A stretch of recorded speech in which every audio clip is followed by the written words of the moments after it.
It was simple, we thought. Take a few chromosomes, slice them up, put them over there, and hey, perfect human being. I'm still not sure what went wrong.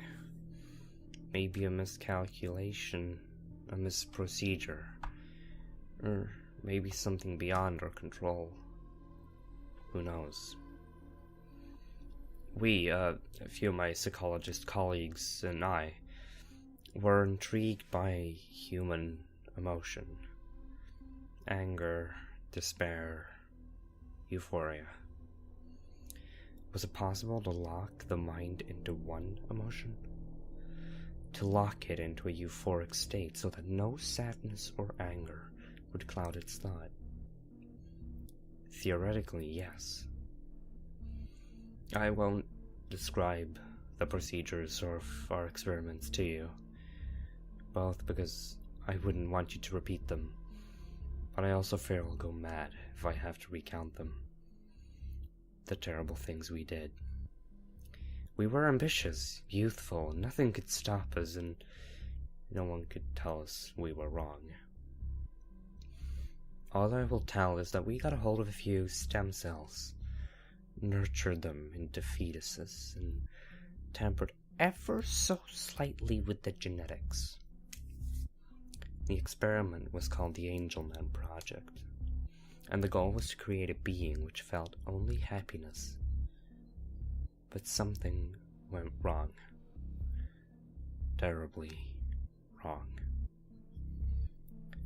Half of the test subjects died unexpectedly, without warning and without cause. The remaining half were mostly born hideously distorted. 3 were born well. Perfect, we thought. A human with mental capability beyond any other due to its locked euphoric state. They were perfectly normal up to 18 months. That's when the first symptoms appeared. Lack of balance, trouble sleeping and eating, low responsiveness. We all panicked on the inside, of course, but on the outside we remained calm and continued the project. We should have ended there. We should have taken those damned subjects and euthanized them, burned them, and closed the lab, but we continued. Things only got worse. The subjects' movements became increasingly sporadic, and they still couldn't utter words, although they could laugh, and did so often. Much too often. Not happy laughter, but quiet, almost nervous laughing, nearly constant. No matter how much pain was inflicted on the subject, it merely stared at you and laughed, as if it were mocking you, calling your attempts to harm it futile. We expected the subjects to have extra learning capabilities. Quite the opposite occurred. Their mental development were severely delayed. They couldn't pay attention to something for more than a few minutes before lapsing into a laughing fit. But we continued, hoping that these symptoms would clear up as the children got older. We gave a name to the symptoms. Happy Puppet Syndrome. Because the mindless movements of the children made it seem like they were puppets on strings. 5 years into the project, we realized there was no hope. We could no longer stand the incessant laughing of these children, as if they knew something we did not, as if some kind of joke passed between them. To look at a child and to see it twitch sporadically and laugh excessively is a haunting thing. 2 of my colleagues had already quit because they could not stand it. I never heard from them afterwards. They're most likely dead. The children had not talked for 5 years. Only laughed their damn laugh. We went in to give them breakfast, and they stared at us with their huge eyes, twitching and giggling, saying nothing. We laid the meal in front of them and left.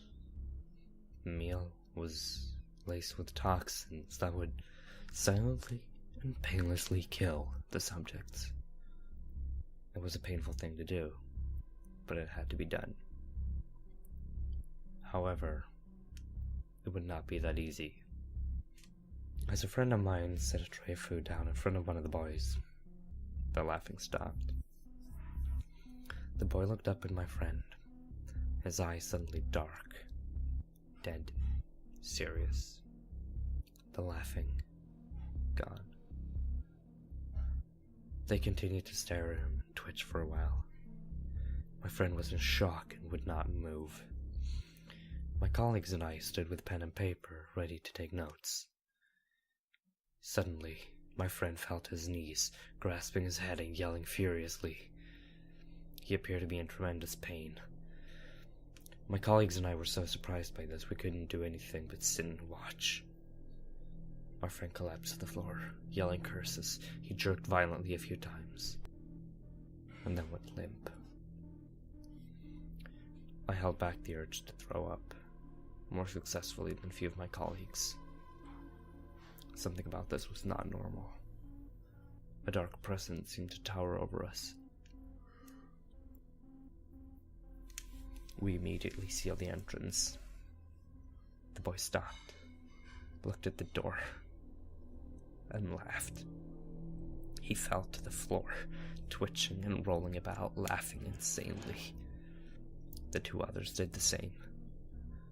After a few minutes, the fit ceased, and they stood up, still twitching, still giggling. The lights went out. I heard crashes, glass shattering, screams. The most terrifying thing of all were the haunting whispers, coupled with a quiet laughing. When the lights went back on, the subjects were gone. Two of my colleagues lay unconscious beside me, their bodies twisted at odd angles, blood trickling from their drooping mouths. At first they appeared to be dead. They showed no vital signs. But as I leaned in, I could hear them laughing, ever so slightly. I went over to examine my friend.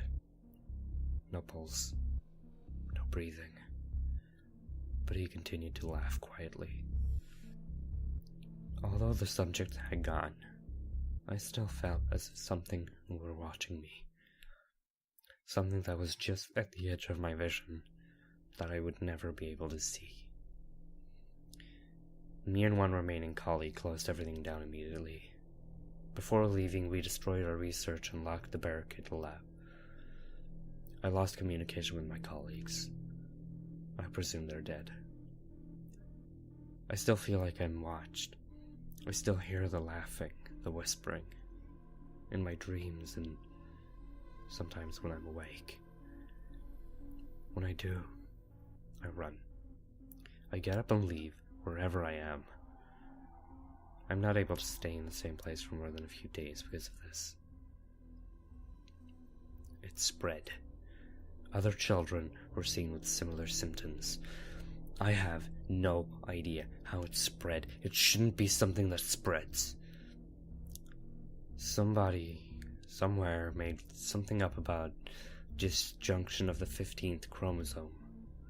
And that kept the people happy and in the dark. For now. The disease was coined Angel Man Syndrome. So far, the spawn are not dangerous, but I know the original still lurks somewhere. I know they're coming for me. I know they'll find me. I accept this. It is what I get for attempting to tamper with nature. I leave this letter here as a warning. They're coming for you too. They're coming for all of us. If you ever hear whispering, laughing at the edge of your hearing, run. If you ever feel as if something stands right at the edge of your vision, but you cannot look at it, run. Also, I warn you this. 1. Do not tamper with what is not yours. 2. Even angels can be demons in disguise. And 3. Do not come for me. I'm as good as dead. The following manuscript was found in an abandoned and hidden laboratory discovered deep in an Alaskan forest. The laboratory consisted of an observation room and a containment room. The containment room was barricaded and locked, and the entire lab seemed to have caught fire at one point. Traces of blood were found after the containment room was breached, and a window was shattered. The exact nature of this lab is yet undiscovered.